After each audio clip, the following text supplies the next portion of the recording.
بسم اللہ الرحمن الرحیم وبہ نستعین وهو خیر ناصر ومعین اللہم صلی علی محمد وآلہ الطاہرین۔ السلام علیکم ورحمۃ اللہ وبرکاتہ۔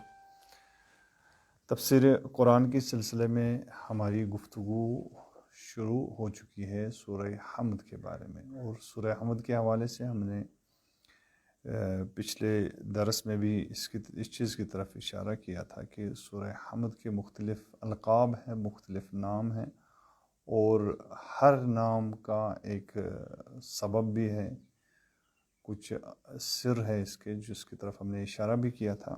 آج ہم بات کریں گے کچھ اہم چیزوں کے بارے میں جو تفسیر کرنے سے پہلے جن کا جاننا ضروری بھی ہے اس سورہ کے سلسلے میں۔ وہ یہ ہے کہ یہ ایک بحث جو ہوتی ہے وہ یہ کہ اس کا نازل ہونے کا مقام کہاں پہ تھا، یعنی اس سورہ کہاں پہ نازل ہوا۔ حکیم فرزانہ فرماتے ہیں کہ اس سے ہماری تفسیر پہ کوئی خاص اثر نہیں پڑے گا، لہٰذا ایک مختصر طور پہ کہتے ہیں کہ اس سلسلے میں تین نظریے پائے جاتے ہیں۔ بعض کا کہنا ہے کہ مکہ میں نازل ہوا یہ سورہ، بعض مانتے ہیں کہ یہ سورہ مدینہ میں نازل ہوا، اور بعض روایتیں بھی ہیں جن سے یہ لگتا ہے کہ یہ سورہ دو جگہ پہ نازل ہوا۔ اس کا شرف اس سورے کا اور اس کی عظمت جو ہے اس کی وجہ سے یہ دو بار یہ سورہ نازل ہوا نبی پاک صلی اللہ علیہ وآلہ وسلم پہ، لہذا مجموعی طور پہ بہرحال یہ سورہ اس کے متعلق بہت سارے روایتیں کہ یہ سورہ مکہ میں نازل ہوا۔ ایک اور بحث جو ہے وہ یہ ہے کہ اس سورہ حمد کی 7 آیتیں ہیں، اور بسم اللہ الرحمن الرحیم یہ سورہ کا جز حساب کیا جاتا ہے، اور یہ بسم اللہ الرحمن الرحیم جو ہے وہ سب سے اہم اور سب سے افضل ترین آیت حساب کی جاتی ہے پورے قرآن میں، یعنی اس کو غرر آیات سے بھی تعبیر کیا جاتا ہے۔ یہ ابتدائی بحث تھی، اور اصلی بحث جو ہے وہ یہ ہے کہ سورہ حمد کی جو معارف ہے، سورہ حمد کا جو مضمون ہے، اس مضمون کے محور کیا ہے، سورہ حمد کا محور سخن کیا ہے، محور گفتگو کیا ہے، کون سی چیز ہے۔ اس سلسلے میں مفسرین نے کئی تقسیمیں کی ہیں، یعنی کسی مفسر نے ایک جہت سے اس کے محور مشخص کیے، کسی دوسرے مفسر نے دوسرے انداز سے، دوسرے زاویے سے اس کے محور مشخص کیے، اور مجموعی طور پہ حکیم فرزانہ نے بھی یہاں پہ کچھ ان محوروں کی طرف اشارہ کیا، اور یہ تقسیم بندیاں یہاں پہ بیان کی ہے، اور جو لطف سے خالی نہیں ہے بلکہ بہت ہی محظوظ کر دینے والی یہ تقسیمیں ہیں کہ جن کو یہاں پہ بیان کیا جائے گا۔ لہذا کلی طور پہ پہلی تقسیم جو ہوتی ہے اس کے مضمون کی سورہ حمد کے، اس میں یہ ہوتا ہے کہ معارف خود قرآن کا اسارہ اور قرآن کا نچوڑ جو ہے وہ سورہ حمد ہے۔ لہذا قرآن کے سارے معارف اور قرآن کا پورا مضمون جو ہے وہ 3 حصوں میں تقسیم ہوتا ہے، ایک مبدأ شناسی، دوسرا معاد، اور تیسرا مبدأ سے معاد تک کا جو یہ سفر طے کرنا ہے انسان کو، اس کے سلسلے میں راہ ضلالت اور راہ ہدایت کی سرپرستی اور رہنمائی میں رسالت ہے۔ لہذا یہ 3 محور ہے پورے قرآن کی، پوری گفتگو اس پہ ہے، قرآن کی پورا کلام ہے الہی انہی 3 چیزوں کے احاطے میں۔ چونکہ ہم نے روایت سے یہ ثابت کر دیا کہ سورہ حمد یہ اسارہ ہے اور خلاصہ ہے پورے قرآن کا، لہذا سورہ حمد کے بھی 3 محور، جس طرح ہم نے اشارہ بھی کیا ہے کہ ایک محور اس کا مبدأ ہے، مبدأ شناسی کے بارے میں، خدا شناسی، اور دوسرا محور ہے اس کا معاد شناسی یعنی قیامت اور سر انجام کے بارے میں، اور تیسرا محور جو ہے اس کے بارے میں ہے کہ جو مبدأ سے معاد تک کا سفر طے کرنا ہے، اس میں راہ ضلالت سے راہ ہدایت کو تشخیص دینا ہے، اور اس کی رہنمائی کے لیے جو رسالت کا اہتمام کیا گیا ہے، اس موضوع اور اس محور پہ یہ کلام کا تیسرا حصہ مشتمل ہے۔ یہ ایک تقسیم بندی۔ دوسری تقسیم میں یہ کہا جاتا ہے کہ سورہ حمد کے 3 محور ہیں، ایک محور میں تحمید کی جاتی ہے جس میں فقط حمد کیا جاتا ہے، اور دوسرے محور میں اخلاص عمل کی طرف اشارہ ہے، مثلا ایاک نعبد و ایاک نستعین، یہ اخلاص عمل کی طرف اشارہ ہے۔ اس سے پہلا حصہ جو ہے وہ صرف حمد سکھاتا ہے، حمد کس طرح سے کیا جائے پروردگار عالم کا، اور تیسرا محور جو آخری حصہ ہے قرآن کا، یہ سورہ حمد کا، اس آخری حصے میں انسان طلب اور دعا کرتا ہے پروردگار عالم سے۔ لہذا یہ 3 محور ہے، اس طرح سے بھی ایک تقسیم کی گئی ہے سورہ حمد کے مضمون کی۔ تیسری تقسیم میں جو مرحوم شیخ بہائی اعلی اللہ مقامہ نے کی ہے، اس تقسیم میں مرحوم شیخ بہائی حمد کے 4 مرتبے ذکر فرماتے ہیں۔ وہ فرماتے ہیں کہ اگر حمد کو ہمیں دیکھنا ہے تو حمد کے 4 مرتبے ہیں جو اس سورہ میں بیان ہوئے ہیں۔ پہلا مرتبہ حمد کا وہ حمد جو عاشقانہ حمد ہے، جس میں عاشق اپنے معشوق کی تحمید کرتا ہے، اور چونکہ عاشق جب اپنے معشوق کی تحمید کرتا ہے، اس کی حمد اور ستائش اور تعریف کرتا ہے، تو اس سے کچھ چاہتا نہیں ہے عوض میں، بلکہ حمد عاشقانہ سے مراد یہ ہے کہ اللہ کی ذات لائق ہے حمد سے، لائق ہے تعریفوں کی، لائق ہے تحمید کی۔ لہذا فرماتا ہے کہ الحمد للہ، یعنی یہاں تک یہ حمد جو ہے یہ حمد عارفانہ ہے۔ اور دوسرا مرتبہ جو اس حمد میں بیان کیا گیا ہے وہ ہے حمد شاکرانہ، یعنی شکر گزار افراد کا حمد کرنا۔ شکر گزار افراد جب حمد کرتے ہیں تو وہ فقط ذات پروردگار کو نہیں دیکھتے، بلکہ اللہ تعالیٰ کی مخلوق اور اللہ تعالیٰ کی بنائی ہوئی تمام نعمتوں کو دیکھتے ہیں، اور ان نعمتوں کو اللہ کی طرف سے ایک احسان خود پر مانتے ہیں اور اس کائنات پہ مانتے ہیں۔ لہٰذا جب وہ حمد کرتے ہیں تو وہ حمد درواقع ان تمام نعمتوں کے مقابلے میں شکر ہوتا ہے اور وہ سپاس گزاری ہوتی ہے۔ لہٰذا اس مرتبے میں وہ کیا کہتے ہیں؟ اس مرتبے میں وہ کہتے ہیں کہ الحمدللہ رب العالمین۔ لہٰذا یہاں ذات الہی سے نکل کے رب العالمین تک، یعنی جس نے تمام موجودات کی پرورش کی، تمام موجوداتوں کو نکھارا۔ لہٰذا یہ حمد اس کے مقابلے میں جو مرتبہ حمد ہے یہ حمد شاکرانہ ہے۔ اور تیسرا مرتبہ جو حمد کا ہے، جو اس سے بھی نچلا مرتبہ ہے، وہ ہے حمد تاجرانہ۔ تاجرانہ میں کیا ہوتا ہے؟ تاجر کس کو کہتے ہیں؟ جو لین دین کرتا ہے، کچھ دیتا ہے، کچھ سرمایہ، اور اس کے عوض میں کوئی چیز خریدتا ہے، اس کے عوض میں کسی چیز کی طلب ہوتی ہے اسے، وہ فقط دیتا نہیں ہے یا کسی چیز کی تحمید نہیں کرتا، تعریف نہیں کرتا کچھ ہاتھ میں لیے بغیر یا کچھ لیے بغیر، کوئی معاوضہ لیے بغیر وہ کسی چیز کی تعریف نہیں کرتا۔ لہذا حمد تاجرانہ بھی ہے اس میں۔ وہ کیا ہے؟ وہ حمد تاجرانہ کا مطلب یہ ہے کہ انسان کہتا ہے کہ الحمد للہ رب العالمین الرحمن الرحیم، یعنی پروردگار کیا ہے؟ پروردگار سے اب یہ امید رکھتا ہے یہ حمد کرنے والا کہ اللہ تعالیٰ اسے ثواب بھی دے گا، اللہ تعالیٰ اس سے اپنی رحمت سے بھی نوازے گا، اللہ تعالیٰ اس سے درجہ بھی عطا کرے گا۔ لہٰذا حمد کرتا ہے، لیکن حمد کے کس لالچ میں؟ اس لالچ میں کہ اسے جنت نصیب ہوگی، اس سے جنت کا پروانہ ملے گا، اس سے ثوابیں ملیں گی۔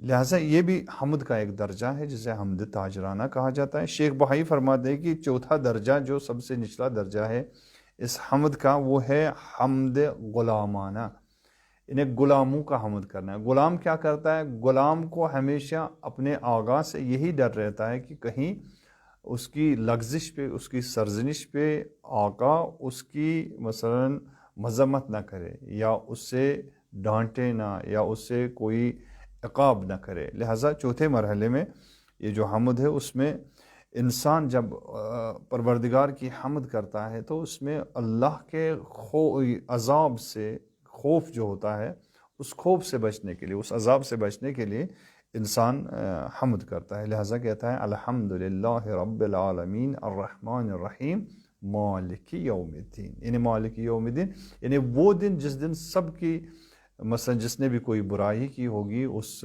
برے انسان کو اس کا عوض دیا جائے گا، اس کو عقاب کیا جائے گا، لہٰذا انسان حمد کرتا ہے کہ تاکہ مجھے اس دن سے چھٹکارا ملے، اس عذاب سے مجھے نجات ملے۔ لہٰذا یہ بھی ایک تقسیم ہے اس حمد کے جو مراتب ہیں، ان کی طرف اشارہ کیا گیا ہے۔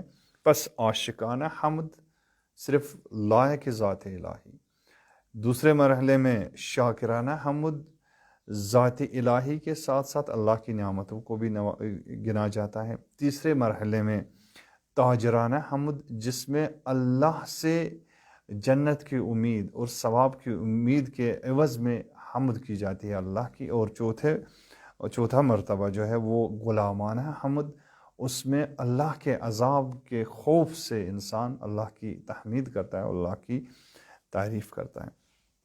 یہ بھی ایک تقسیم ہے۔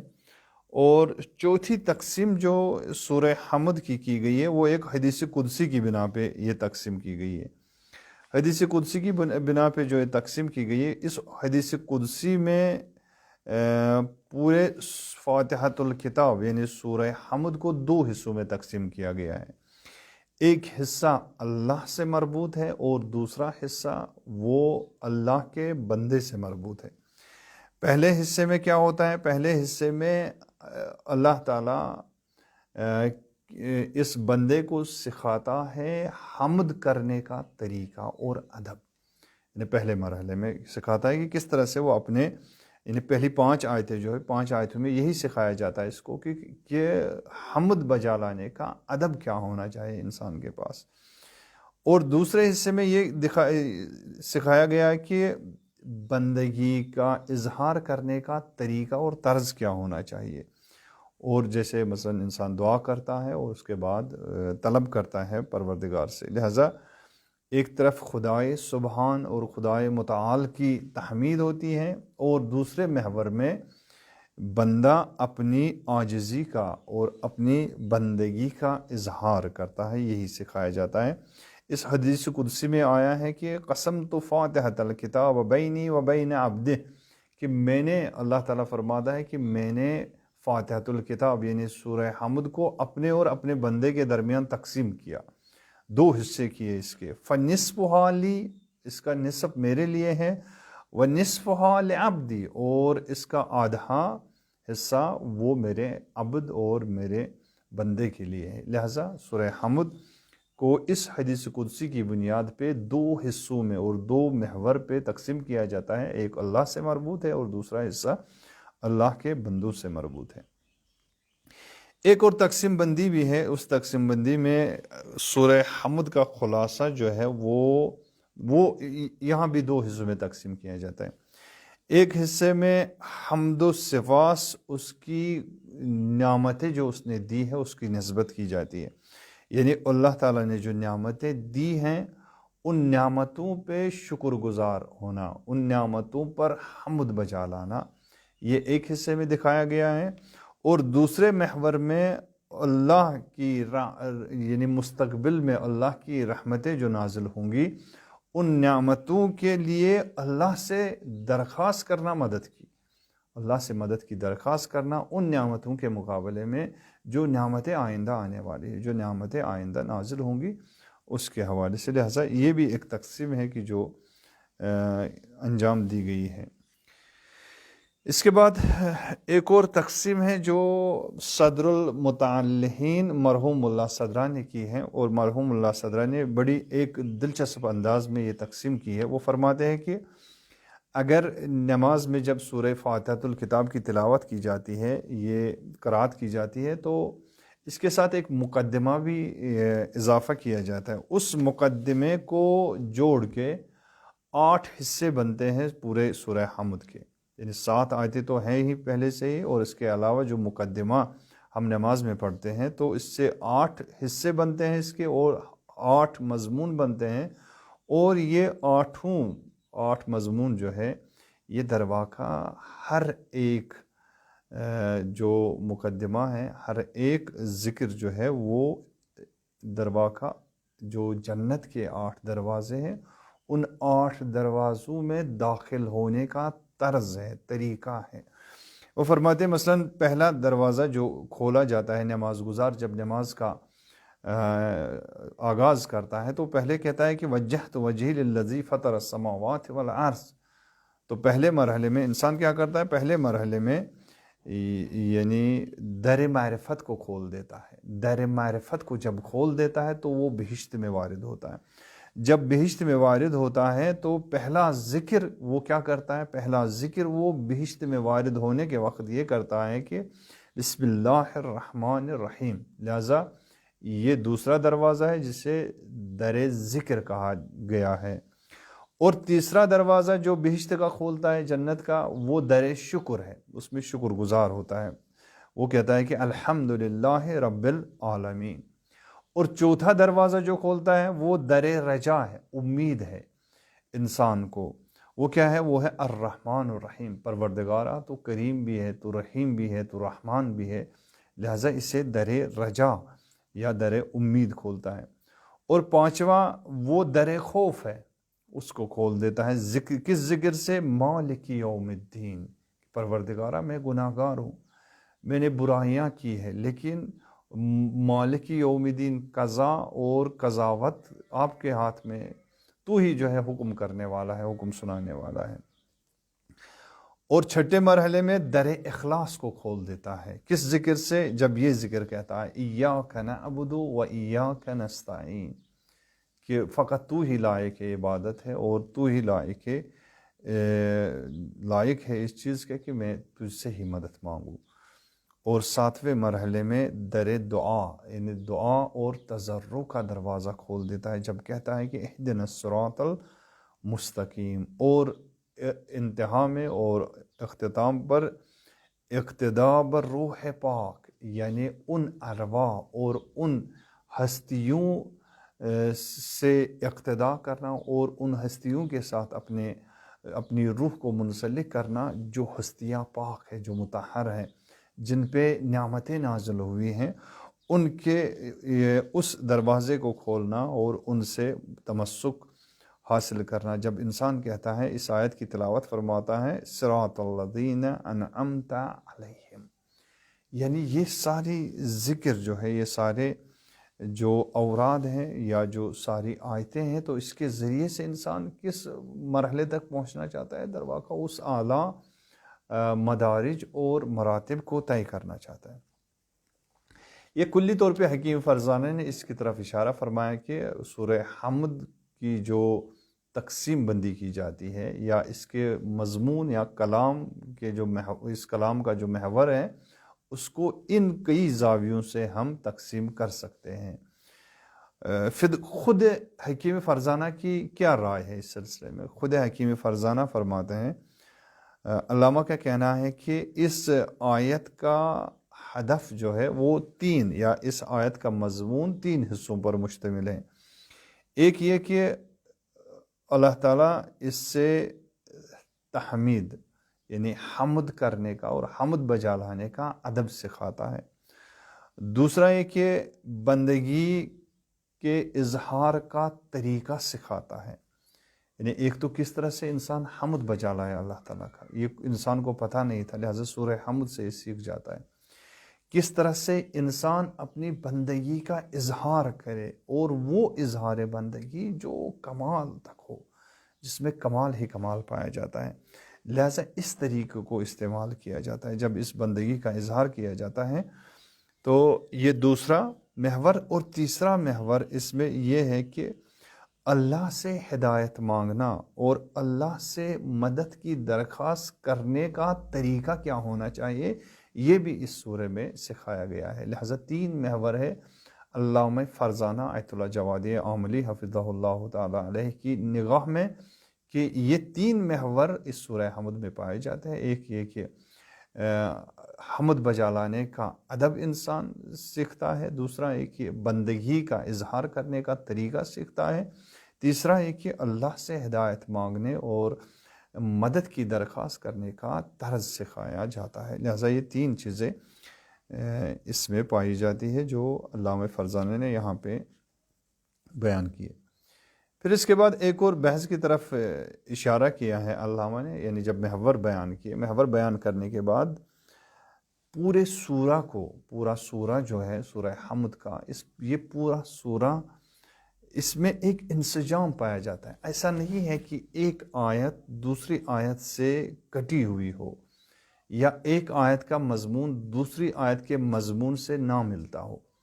اللہ ہمیں فرزانہ فرماتے ہیں کہ ہم اگر بسم اللہ سے شروع کریں گے اور ظالین کے نون پہ اختتام پہنچائیں گے اس سورہ کو، تو آپ دیکھیے ایک طرح کا انسجام پایا جاتا ہے آیتوں میں. ایک آیت کے ختم ہونے کے بعد دوسری آیت کے شروع ہونے کا سبب کیا ہے. یہ بہت ہی اہم اور گہرائی سے اس نقطے کو دیکھنا چاہیے کہ جو علامہ نے یہاں پہ ذکر کیا. اور علامہ نے فرمایا کہ اس سلسلے میں علامہ نے مرحوم امین الاسلام تبرسی کا یہاں پہ قول نقل کیا اس نظم کے بارے میں، جو سورہ حمد کی آیتوں میں اور مفہوم اور کلام میں جو نظم پایا جاتا ہے اور انسجام پایا جاتا ہے، اس کے بارے میں مرحوم علامہ تبرسی کی مجموع المیزان سے ایک قول نقل کیا ہے کہ فرماتے ہیں کہ اس طرح سے اس کی طرف توجہ بہت ضروری ہے. فرماتے ہیں کہ جب انسان نعمتوں کو، اللہ کی نعمتوں کو پہلے مشاہدہ کرتا ہے، جب اللہ کی تمام نعمتوں کو مشاہدہ کیا، پھر اپنے اندر پائی جانے والی نعمتوں کو دیکھا، اور اپنے اندر پائی جانے والوں نعمتوں میں نقص بھی دیکھا، ضعف بھی دیکھا، کمزوری بھی دیکھی. لہٰذا جب ان سب چیزوں کو مشاہدہ کیا تو قرآن کا آغاز کیا کس کے ذریعے سے؟ اس ہستی کے نام کے ذریعے سے جس نے یہ تمام نعمتیں دی ہیں. لہٰذا شروع کیا بسم اللہ الرحمن الرحیم کہنا. لہٰذا اس نے بسم اللہ الرحمن الرحیم یہاں پہ کہا. جب اس مرحلے سے جب انسان گزرتا ہے، پھر اس کے بعد ایک منعم، وہ منعم جو یگانہ ہے، جو ایک ہی ہے، جب اس ہستی کو دیکھتا ہے، جب اس کا اعتراف کیا ہے کہ یہ تمام نعمتوں کا بنانے والا، تمام نعمتوں کو خلق کرنے والا اور دینے والا ایک ہی ذات ہے، اس کے بعد یہ کہتا ہے کہ اب یہ ذات حق، اب یہ اللہ کس چیز کے لائق ہے؟ یہ لائق حمد ہے. لہٰذا اس کے بعد کہتا ہے کہ الحمدللہ. جب یہ حمد کرتا ہے، جب یہ حمد الہی پڑھتا ہے، چونکہ تمام حمد اللہ کے لیے کہتا ہے یہاں پہ، اور کوئی ذات نہیں ہے کہ جو اس حمد کے لائق ہو، چونکہ نعمتیں اس نے دی ہے. لہٰذا چونکہ نعمتیں بھی اس نے دی ہے، لہٰذا حمد کے لائق بھی وہی ذات ہے. جب یہ تمام چیزیں انسان دیکھتا ہے، جب تمام نعمتوں کو دیکھتا ہے، اب ان نعمتوں کو دیکھنے کے بعد یہ نعمتیں اب چونکہ مخصوص نہیں ہیں ایک انسان سے، یا مخصوص نہیں ہے فقط انسانی معاشرے سے، بلکہ نعمتیں اتنی وفور ہیں، نعمتیں اتنی عام ہیں کہ جو بھی موجودات اس کائنات میں پائی جاتی ہیں، ان تمام مخلوقات اور موجودات میں یہ نعمتیں ہر جہت سے نمایاں اور مشاہدہ ہوتی ہے. جب ان تمام نعمتوں کو دیکھتا ہے تو یہاں پہ لب گشا کرتا ہے، تو یہاں پہ لب کھول دیتا ہے اور کہتا ہے کہ الحمدللہ رب العالمین. کے بعد یہ مرحلہ آتا ہے کہ یہ رب العالمین کے بعد الرحمن، وہ رحمان ہے. رحمان یعنی اس کی نعمتیں وفور ہے، اس کی نعمتوں کا سایہ ہر مخلوق پہ ہے، نہ کسی خاص مخلوق پہ. لہٰذا جب ان تمام چیزوں کو دیکھنے کے بعد اب ایک اگلے مرحلے میں داخل ہوتا ہے. ایک نظم دیکھیے آیت میں نظم کیا ہے. ایسا نہیں ہے کہ پہلی آیت دوسری آیت سے کٹی ہو، یا دوسرا مضمون پہلی آیت کے مضمون سے جدا ہو، بلکہ اس کے بعد دیکھتا ہے کہ جب یہ نعمتیں تمام موجودات پر ہے، تمام مخلوقات پہ سایہ فگن ہے، لیکن اس کے بعد دیکھتا ہے بہت سارے ایسے انسان بھی ہیں، بہت سارے ایسی مخلوقات بھی ہیں جو ان نعمتوں کا کفر کرتے، کفران نعمت کرتے، برائی کرنے والے برائیاں کرتے ہیں. اور اللہ تعالیٰ غفور بھی ہے، اللہ تعالیٰ ان سے چشم پوشی بھی کر رہا ہے، انہیں درواقع ایک مہلت بھی دے رہا ہے.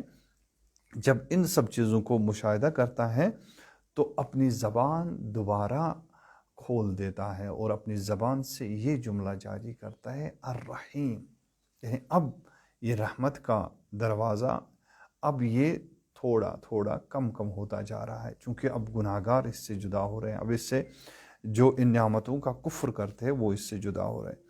جب اس مرحلے سے گزرتا ہے پھر ایک اور مرحلہ آتا ہے، اور اس مرحلے میں انسان دیکھتا ہے کہ اب انسان ایک دوسرے کے حریم کی حد کی رعایت نہیں کرتا ہے، حدوں کی تجاوز کرتا ہے، ایک دوسرے کے حدوں کو توڑتا ہے، ایک دوسرے کے حریم کی رعایت نہیں کرتا ہے، ایک دوسرے کے حقوق کی رعایت نہیں کرتا ہے۔ تو اس مرحلے میں کس چیز کا اعتراف کرتا ہے؟ تو اللہ تعالیٰ کی قضاوت کا، اللہ تعالیٰ کے حاکم ہونے کا اعتراف کرتا ہے، اور اپنی زبان سے کہہ دیتا ہے کہ مالک یوم الدین۔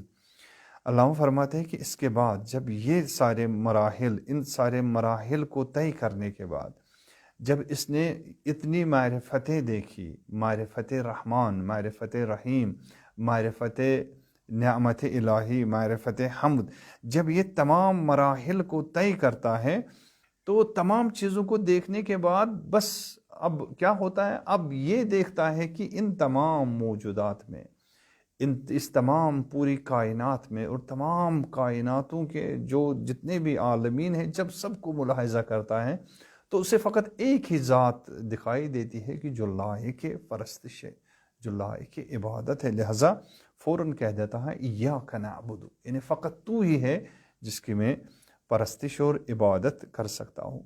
لیکن چونکہ راہ عبادت کو طے کرنا ہے اور فاصلہ کافی ہے، لہذا اس راہ عبادت کو طے نہیں کر سکتا جب تک اسے مدد نہ ملے، لہذا مدد کا قاصدار ہے۔ اب کس سے وہ مدد لے گا؟ اب راہ عبادت کس کی ہو رہی ہے؟ عبادت اللہ کی ہو رہی ہے، عبادت اس ذات کی ہو رہی ہے کہ جو تمام کائنات کا خالق ہے، جو مالک ہے، جو رب ہے۔ اب اس ذات کی عبادت کرنی ہے، لیکن اب مدد کس سے لے گا؟ اب غیر خدا سے مدد تو نہیں لے سکتا، لہٰذا مدد بھی کس سے لینی ہے؟ مدد بھی اسی اللہ سے لینی ہے، لہٰذا فوراً کہہ دیتا ہے ایاک نعبد کے بعد و ایاک نستعین، کہ میں تجھ سے ہی مدد لیتا ہوں۔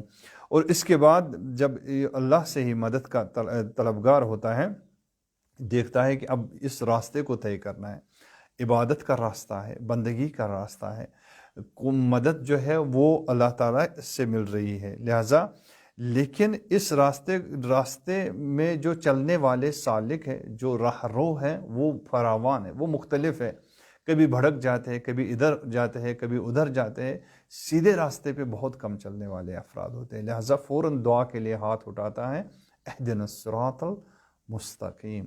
جب اس رائے ہدایت پہ چلنے کے لیے دعا اٹھاتا ہے، اب اس کو چونکہ اس پہ چلنا بھی دشوار ہے، چونکہ اس راستے میں مشکلات بہت ہیں، اس راستے میں دشواریاں بہت ہیں، اس راستے کے مراحل بہت ہی سنگین ہیں، لہٰذا اسے ایک ہمسفر کی تلاش ہے، ایک ایسا ہمسفر چاہیے، ایک ایسا گائیڈ چاہیے، ایک ایسا اسوہ حسنہ چاہیے کہ جس کو فالو کرتے ہوئے، جس کی پیروی اور اقتداء میں اس سفر کو، اس دشوار اور سنگین سفر کو طے کر سکے، لہذا فوراً کہہ دیتا ہے صراط الذین انعمت علیہم، پروردگارا اس راستے کی طرف اور ایسے راہ رووں کی طرف جن پہ تو نے اپنی نعمتیں نازل کیے۔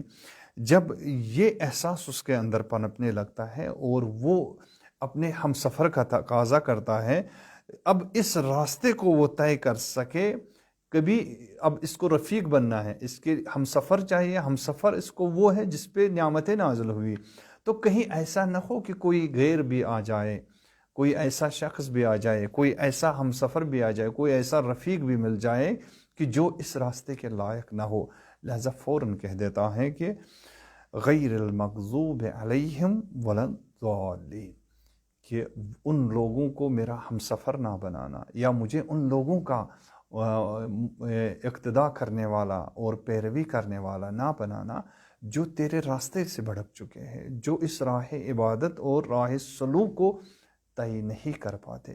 لہذا پوری اس سورے میں تولا اور تبرا کا مجموعہ پایا جاتا ہے کہ اولیاء الہی سے کس طرح سے انسان اظہار محبت کرے اور ان کی تولی کا حق ادا کرے، اور جو اس کے علاوہ دشمنان اولیاء الہی ہے، جو دشمنان خدا ہے، ان سے کس طرح سے انسان بیزاری اور نفرت کا اظہار کر سکتا ہے، یہ پورے اس سورے میں بتایا گیا ہے۔ اللہ تعالی ہم سب کو ان الفاظ پہ اور یہ جو سورہ ہے سورہ فاتحہ جس کی عظمت قرآن کے برابر ہے، اس پر عمل کرنے کی توفیق عنایت فرمائے۔ والسلام علیکم ورحمۃ اللہ وبرکاتہ۔